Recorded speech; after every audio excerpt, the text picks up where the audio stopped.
Every song you have ever loved, every concert that gave you chills, every melody that stayed in your head for days was tuned to a specific frequency, 440 hertz. And according to researchers, musicians, and historians, that frequency was not chosen for how good it sounds.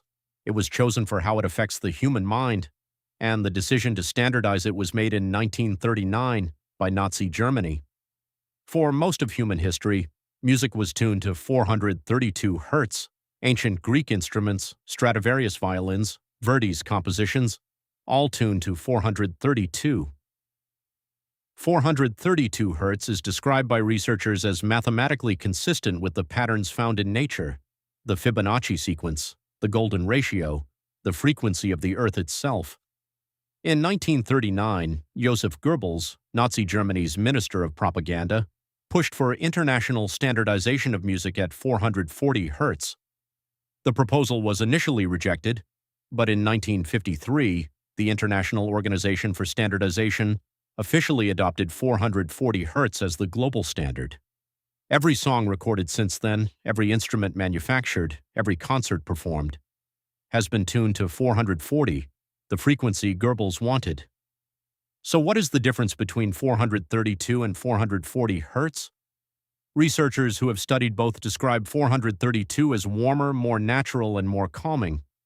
440 is described as slightly more tense, dissonant, and anxiety-inducing.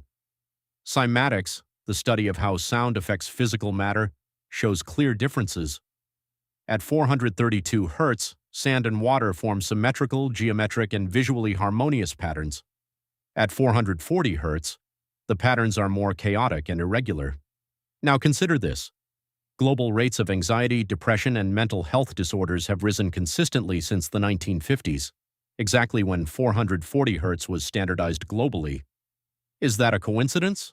Or is it possible that the frequency of every song, every film score, and every commercial jingle you have ever heard has been quietly shaping your mental state? Musicians who have switched to recording at 432 hertz report that listeners consistently describe their music as more relaxing and emotionally resonant. I am not telling you that 440 hertz is a weapon. I am telling you that the frequency of all modern music was standardized in the same year as Nazi Germany's proposal, and that the difference between the old standard and the new one is measurable in how it affects the human mind and body. You can test this yourself. Search for music recorded at 432 hertz on YouTube, listen for 10 minutes, then listen to the same song at 440 and decide for yourself. Because that is the one thing they have always been most afraid of, you thinking for yourself. If this opened your eyes, share it with someone who needs to hear it, and subscribe, because every week I expose the dark truths about the world that most people never learn. See you in the next one.